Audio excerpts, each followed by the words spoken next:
Welcome to one TV special focus. దేశంలో నేడు ప్రధాని మోడీ శక్తివంతమైన నాయకుడిగా కొనసాగుతున్నారు. కానీ రేపటి భారతదేశానికి నాయకత్వం వహించేది ఎవరు అనే ప్రశ్న వినిపిస్తోంది. ఈ ప్రశ్నకు దేశవ్యాప్తంగా వినిపిస్తున్న పేరు ఉత్తరప్రదేశ్ ముఖ్యమంత్రి యోగి ఆదిత్యనాథ్. మతపరమైన కోణం, అభివృద్ధి విధానం, ఖచ్చితమైన పాలనా శైలి ఇవన్నీ కలబోతగా ప్రజల్లో ఓ భయభక్తులు కలిగించిన నాయకుడు యోగి.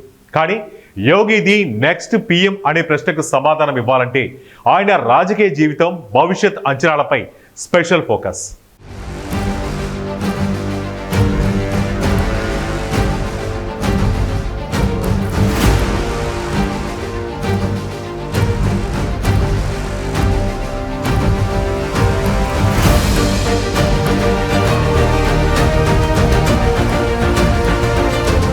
పంతొమ్మిది 1972లో ఉత్తరాఖండ్లో జన్మించిన యోగి ఆదిత్యనాథ్ అసలు పేరు అజయ్ సింగ్ బిష్ణ్.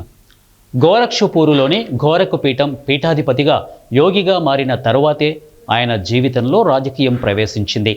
1998లో మొదటిసారి ఎంపీగా ఎన్నికయ్యారు. ఆ తర్వాత వరుసగా 5 సార్లు గెలుపొందిన అరుదైన ఎంపీలలో ఒకరు. 2017లో ఉత్తరప్రదేశ్ ముఖ్యమంత్రిగా బాధ్యత చేపట్టి రాష్ట్రాన్ని హిందుత్వ వేదికగా మలచిన నేతగా పేరుగాంచారు. బీజేపీలో మోడీ తర్వాత నాయకుడిగా పరిగణిస్తున్న నేతల్లో యోగి మొదటి వారిలో ఉన్నారు. ముఖ్యంగా ఉత్తరప్రదేశ్ రాష్ట్రంలో బీజేపీ విజయానికి 50% పైగా క్రెడిట్ యోగికే. పార్టీ నేతలు వ్యక్తిగతంగా తక్కువగా మాట్లాడినప్పటికీ యోగిని ప్రధానంగా ప్రజెంట్ చేస్తూ ప్రచారంలో పెట్టడం జరుగుతోంది. అయితే యోగి అంతర్గతంగా పార్టీ పెద్దల మద్దతు పూర్తిగా పొందారా అనే ప్రశ్నపై ఇంకా క్లారిటీ లేదు.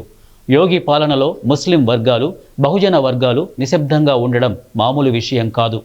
కొన్ని వర్గాలు ఆయనను కఠిన హిందుత్వవాదిగా చూస్తున్నా రాష్ట్రంలో కొన్ని సామాజిక వర్గాలు మాత్రం ఆయన పాలనను సమర్థిస్తున్నాయి. ముఖ్యంగా బడుగు బలహీన వర్గాల సంక్షేమ పథకాల్లో ఉన్న పటిష్టత, అవినీతికి తావులేని వ్యవస్థ ఇది యోగికి ప్రత్యేక గుర్తింపు ఇచ్చింది.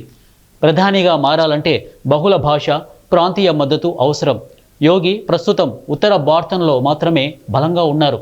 2029లో ప్రధాని మోడీ రాజకీయంగా రిటైర్మెంట్ ప్రకటిస్తే పార్టీపై యోగి ప్రభావం ఎలా ఉండబోతుందనేది ఆసక్తికర అంశం. పైగా యోగిది ఒక సాధువుల ఇమేజ్. ఆయన స్వయంగా ప్రధాని ఆశకై పోటీ పడతారా, లేక పార్టీ నిర్ణయిస్తే ఆ బాధ్యత తీసుకుంటారా అనే ప్రశ్నలు వస్తున్నాయి.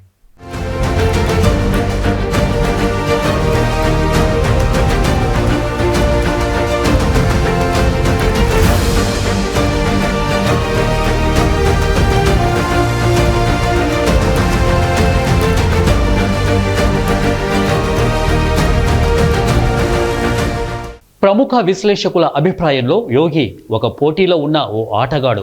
కానీ మోడీ స్థాయికి రావాలంటే భారతీయతకు సంబంధించిన సమగ్రత చూపించాలి. దేశ రాజకీయాలను మతపరంగా కాక అభివృద్ధి ప్రామాణికంగా మలచగలిగితే ఆయనకు కేంద్ర నాయకత్వంలో స్థానం ఖాయం. కేంద్రంలో పదవి పొందాలంటే పరిపక్వత, ప్రజల అవసరాలను అర్థం చేసుకునే నైతిక స్థితి అవసరం. ఆయన శైలి తాత్కాలికంగా ప్రజల్లో ఆదరణ పొందుతున్నా దీర్ఘకాలంలో నేషనల్ లెవెల్ లీడర్ కావడం కోసం మార్పు అవసరం. దేశానికి నాయకత్వం వహించేందుకు రాజకీయ అనుభవం, పబ్లిక్ మద్దతు, జాతీయ స్థాయిలో ప్రాముఖ్యత అవసరం. కానీ ఆయన ప్రధాని కావాలంటే దానికోసం ఆయన వ్యూహాత్మకంగా తన ప్రజా నాయకత్వాన్ని విస్తరించాలి. దేశ రాజకీయాల్లో రేపు ఏ నేత ముందుకు వస్తాడో చెప్పడం కష్టం. కానీ ఈ ప్రయోగంలో యోగి పేరు ఖచ్చితంగా వినిపిస్తూనే ఉంటుంది.